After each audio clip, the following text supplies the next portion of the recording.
What's going on, buddy? So here, and today I'm bringing you the fastest Demon Hunter T16 key farm there is. So if you're like me and you don't like spending on your time key farming, you would much rather spend your time doing grid rifts, then this video is for you. So make sure to watch the entire thing to don't miss out. Now what you see on screen here is me doing a T16 rift on my newly made character. I get this character up in about 30 minutes. It has like one engine being the weapon, and it has under 9k main stat. So as you can see, this build is extremely quick, but also very high damage, so it's no issue at all. And you can easily get this kind of character up and going on day 1 or 2 of the season, I'm sure of it. And with this build, you can easily get up to 120 to even 130 keys per hour. So if you haven't played the God 6 set before, basically what it does is it gives you up to a max of 20 stacks momentum. Each stack momentum increases your damage. And then also when you strafe, you automatically fire your primary skill. And the 6 piece, your primary skills deal 15,000 increased damage. And we're using Impale for our primary skill because it has the best multipliers from our skills and from our gear. So playstyle wise, you want to stack up your 20 momentum stacks and you want to keep them above 17 at all time. And you do this by manually casting your hungering arrow every few seconds or so. After that, we want to pop our cooldowns. We want to have our smoke screen going at all times for movement speed. We want to have our fan of knives going for armor, and we want to have our vengeance star card going for damage reduction. Then also have our probation going to return discipline to us over time. And then after that, it's just a simple matter of holding down your strafe button to automatically cast Impale from that. And of course keeping the stacks going. And that's why I like this build so much. It's very easy to follow, it's very easy to play, and therefore you can actually farm with this kind of build for hours. And that's also why I'm such a big fan of this build, and it's probably the best build there is, because Monk is also a really good farmer and can get about the same amount of keys in the same time, but I would say that the Demon Hunter build like this is a lot more fluid and a lot more relaxed to play. And therefore, if you need hundreds of keys, it's a lot easier and smoother to play. If you like this video, make sure to leave a like, a comment, and subscribe for lots of content coming in Season 25. Now let's look at the Season 25 theme, shall we?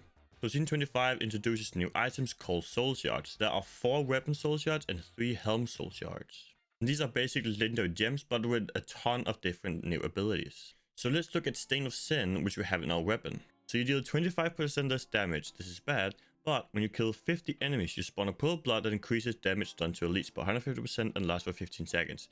This actually doesn't really matter for us because we're doing T16, but the other line, you gain an additional Rift Progress Orb when you kill an elite pack. And since we don't have a problem with the lower damage, this is really nice for T16 because you get additional Rift Progress Orbs and therefore you clear the rifts faster and you gain more keys per hour. And there's a bunch of other stats on our weapon, like crit hit damage and such, that's also very nice to have. Now for the weapon, we are using the Sliver of Terror. Basically, your attack speed and crit hit chance are increased by 7% for each skill and cooldown. Now unfortunately, Impale doesn't benefit from attack speed, where we gain a ton of damage from having the extra crit hit chance. And also the other line, your cooldowns are increased by 25%, that's bad, but for every skill and cooldown you take 12.5% reduced damage and deal 25% increased damage. And since we have at least 4 skills on cooldown at all times, this is a massive damage reduction and damage boost.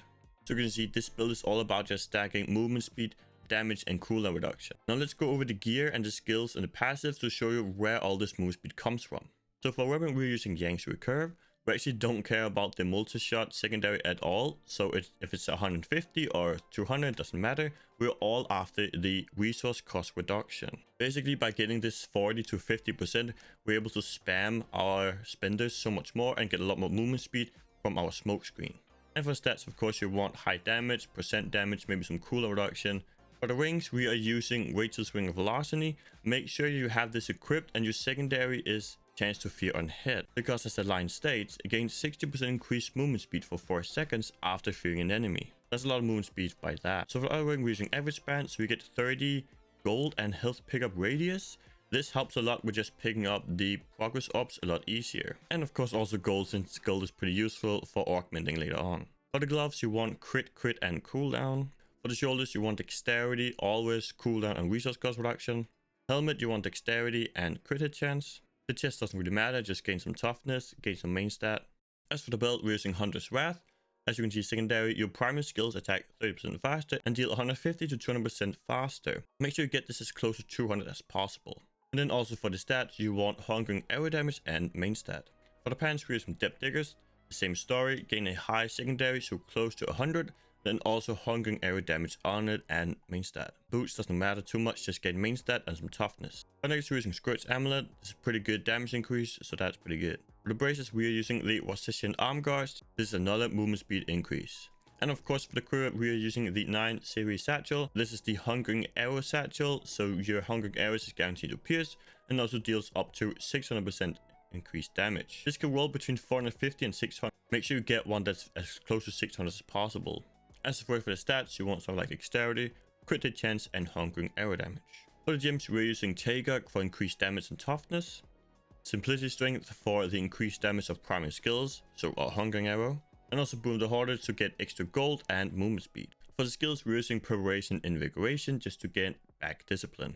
We're using Strafe, Drifting Shadow, so this is how all your damage comes from, because it automatically fires your Impale, and we are then using the Drifting Shadow rune to get 100% more movement speed.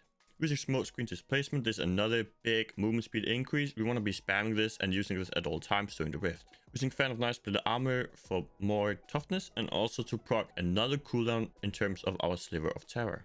And of course, our primary skills, we are using Hungering Arrow, Devouring Arrow, and this is where all our damage comes from. We're also using Vengeance Star Cut for damage reduction. Now for the passives, we are using Ambush for dealing more damage when they are above 75% health. Using Hot Pursuit for increased movement speed. We're also using Blood Vengeance just because there's a lot of health globes that drop, so we're able to then gain back Hatred and Discipline every time you pick them up. This also works with the Rift Progress Orbs. And we're also using Tactical Advantage to gain another movement speed increase. For the cube, we're using Echoing Fury, so basically you get up to 25% attack speed and movement speed. Now the attack speed doesn't matter, but it's another 25% movement speed. For arm slot, we're using Gold Wrap. This basically just makes us invincible, and therefore it's very nice to have.